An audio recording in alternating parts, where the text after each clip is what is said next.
Pai do Senhor, meus irmãos, a gente vai dar continuidade ao nosso estudo. Hoje a gente estará estudando o capítulo de número 12 da Epístola aos Romanos. Vamos estar aprendendo um pouco mais com a palavra do Senhor que nos edifica e nos fortalece. Romanos capítulo 12, o apóstolo Paulo, inspirado pelo Espírito Santo, escreveu esta carta aos cristãos que se localizavam em Roma. E essa carta também serve para nós, a igreja atual, a igreja, nos nossos dias atuais. Eu e você, como igreja de Cristo, necessitamos do aprendizado das epístolas, dos evangelhos e também do Antigo Testamento para nossa edificação e para que nós venhamos a aprender a viver conforme a vontade de Deus. Vamos ler Romanos capítulo 12, a partir do versículo 1. Diz assim o texto sagrado: portanto, irmãos, suplico-lhes que entreguem o seu corpo a Deus por causa de tudo que Ele fez por vocês, que seja um sacrifício vivo e santo, do tipo que Deus considere agradável. Essa é a verdadeira forma de adorá-lo. É interessante que no Evangelho de João, Jesus fala que Deus, o nosso Pai, está à procura de verdadeiros adoradores.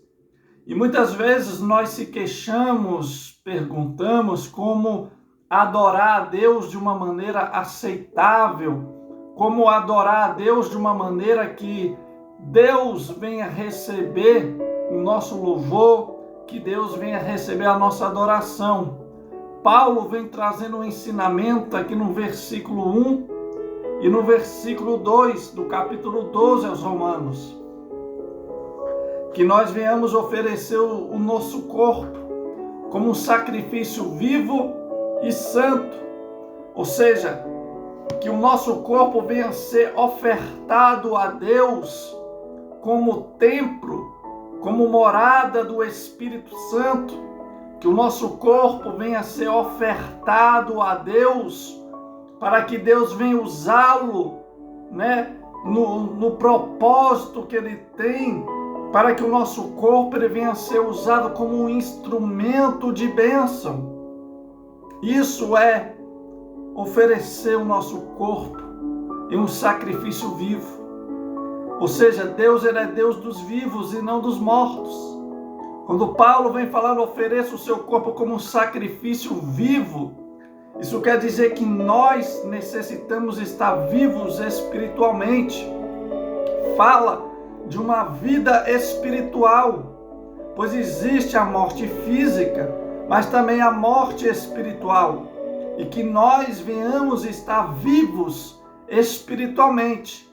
É o que eu tenho costume de dizer: estar dentro de uma igreja, exercer algum cargo, alguma função, ou até mesmo receber um óleo na cabeça, uma credencial de obreiro, isso não lhe garante a salvação, a vida eterna. Mas a gente precisamos ofertar o nosso corpo a Deus, entregar o nosso corpo, a nossa vida, a nossa mente, o nosso coração ao Senhor, para que Ele venha nos usar para o seu propósito, para o crescimento do reino dos céus, como sacrifício vivo e santo do tipo que Deus considere agradável. Essa é a verdadeira forma de adorá-lo, oferecendo a nossa vida, oferecendo o nosso corpo, a nossa mente, o nosso intelecto, a nossa inteligência, oferecendo os nossos bens, oferecendo ao Senhor nós nos entregando a Ele como sacrifício, entregando a nossa vida a Ele, falando: Senhor, a partir de hoje é conforme o Teu querer e a Tua vontade. E santo, uma vida santa, uma vida de santidade, afastada do pecado. Nascer de novo e se tornar uma nova criatura em Cristo. Ter uma nova vida, um novo comportamento. de uma maneira ao qual o Espírito Santo venha permanecer em nós, porque, irmãos, a gente busca ser cheio do Espírito Santo, a gente busca o batismo com o Espírito Santo e recebemos mediante a nossa busca, mas também tem, meu irmão, a perseverança, a vigilância para que o Espírito permaneça e nós não venhamos perder a sua presença. Assim como aconteceu com Saul, que perdeu o Espírito Santo. Assim como aconteceu com Sansão, que o Espírito de Deus se retirou dele. Então nós temos a perseverança, a vigilância, a busca, não só para que o Espírito venha, mas que ele permaneça. Ele precisa permanecer, porque dependendo da minha atitude, o meu comportamento, ele nos deixa. Nos tornamos um vaso vazio, uma vasilha seca, sem utilidade. Perdemos a essência.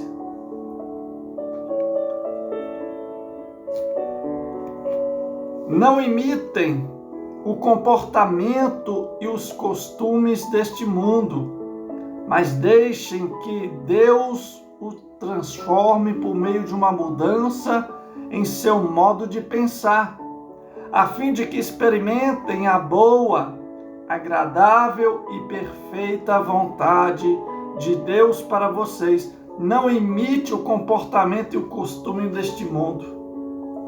Irmão, o mais difícil é nós abrir mão dos costumes, das manias, dos vícios. Não é fácil. Mas a partir do momento que nós entramos numa igreja, entregamos a nossa vida ao Senhor, a partir do momento que nós se convertemos a Cristo, é necessário uma transformação na nossa mente, no nosso coração, para que nós venhamos ser uma oferta aceitável. Lembra da oferta de Caim e Abel? A Bíblia fala que Deus recebeu tanto a oferta de Abel quanto o próprio Abel, e rejeitou a oferta de Caim e rejeitou Caim. Não foi só a oferta de Caim que foi rejeitada, mas também o próprio Caim, ele foi rejeitado. Então, para que nós venhamos ser aceitos por Deus como uma oferta agradável ao Senhor, uma oferta agradável, uma oferta que Deus vem aceitar.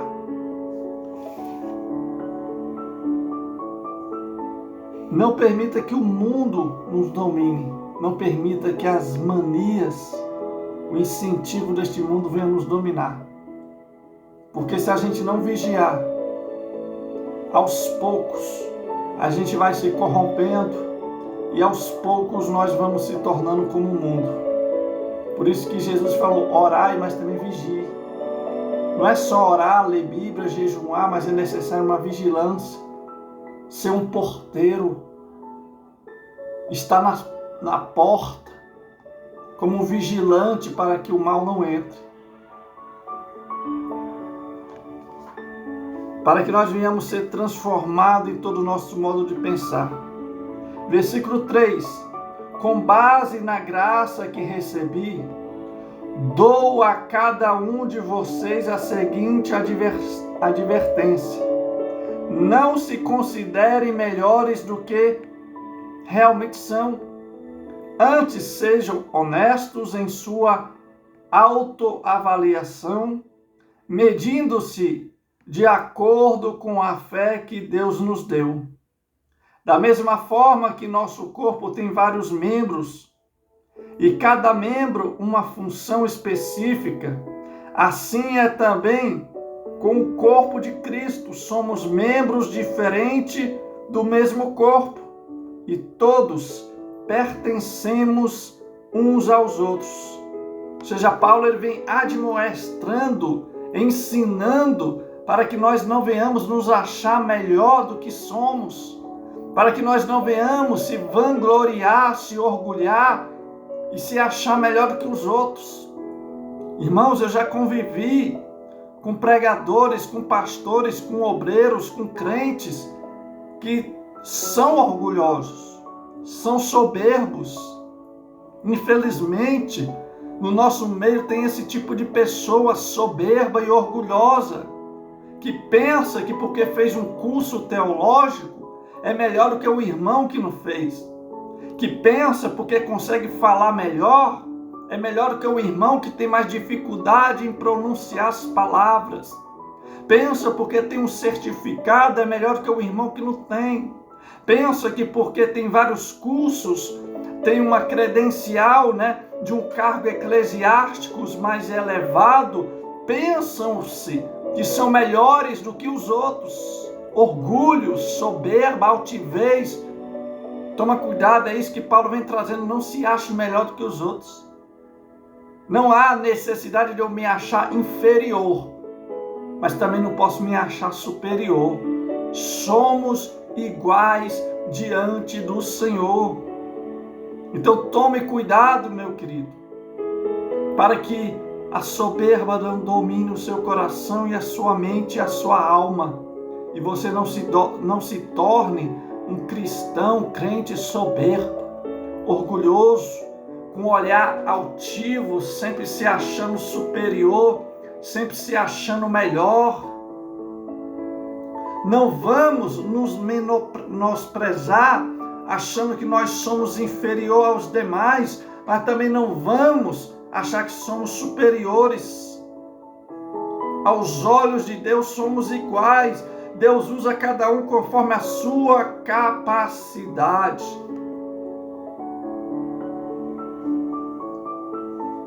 Versículo 6, Deus, em sua graça, nos concedeu diferentes dons. Portanto, se você tiver a capacidade de profetizar, faça de acordo com a proporção da fé que recebeu. Se tiver o dom de servir, sirva com dedicação.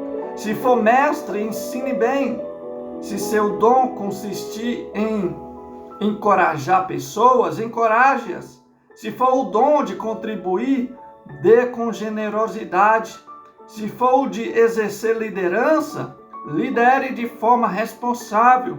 E se for o de demonstrar misericórdia, pratique-o com alegria. Ou seja, Paulo mais uma vez vem trazendo um ensinamento que o Espírito Santo concede dons diferentes para cada pessoa.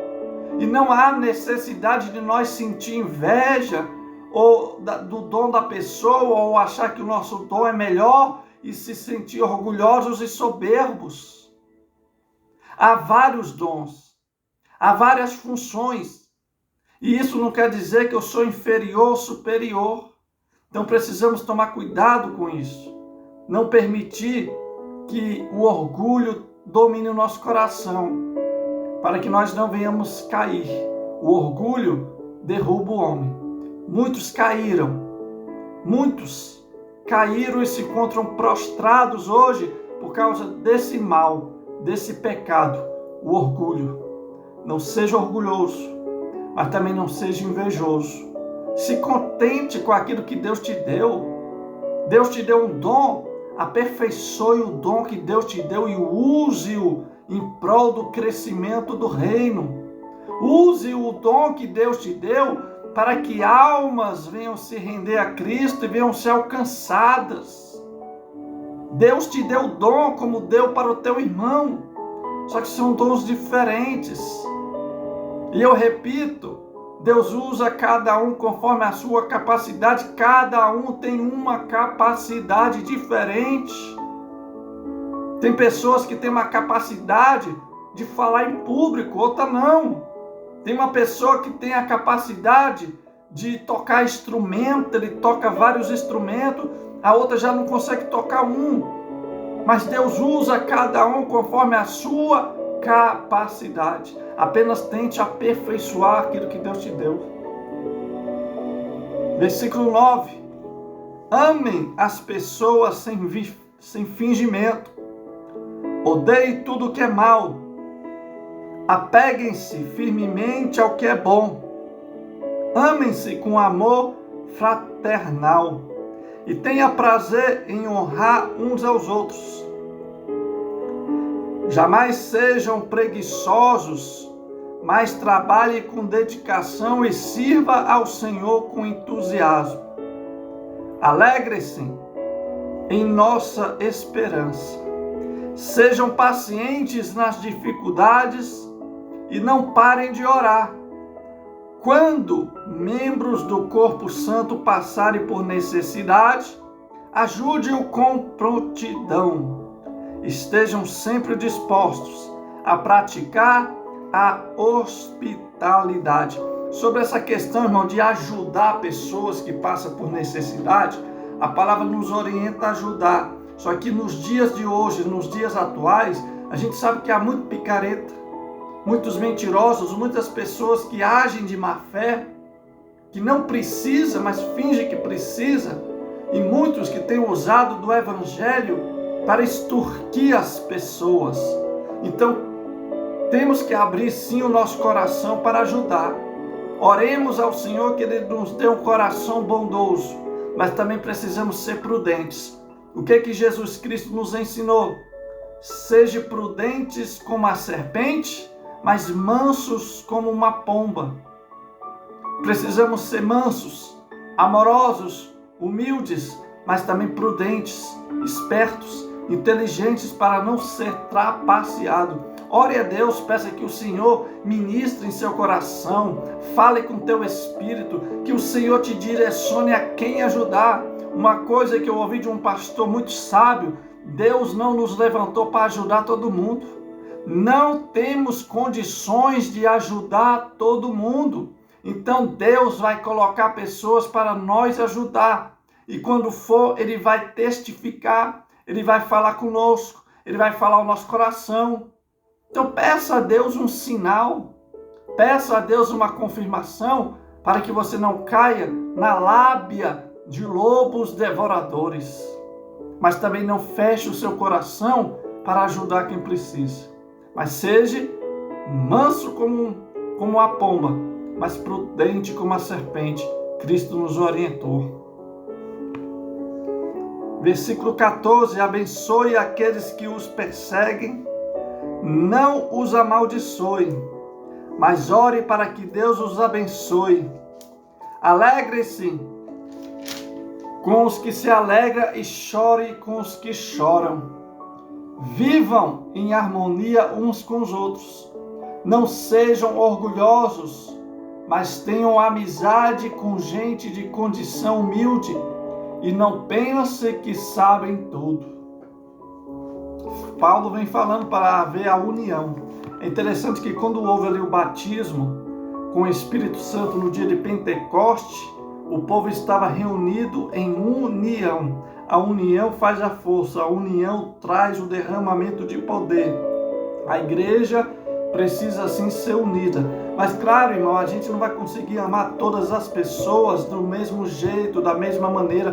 Tem pessoa que a gente consegue amar mais, tem outra que a gente ama menos. Tem pessoa que a gente consegue interagir melhor. Mas precisamos amar a todos, respeitar a todos, tratar a todos bem.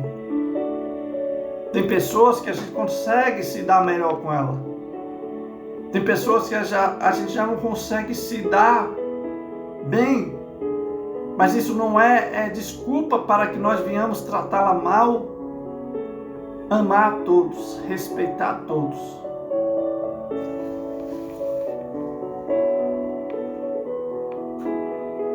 Versículo 17: nunca paguem o mal com o mal.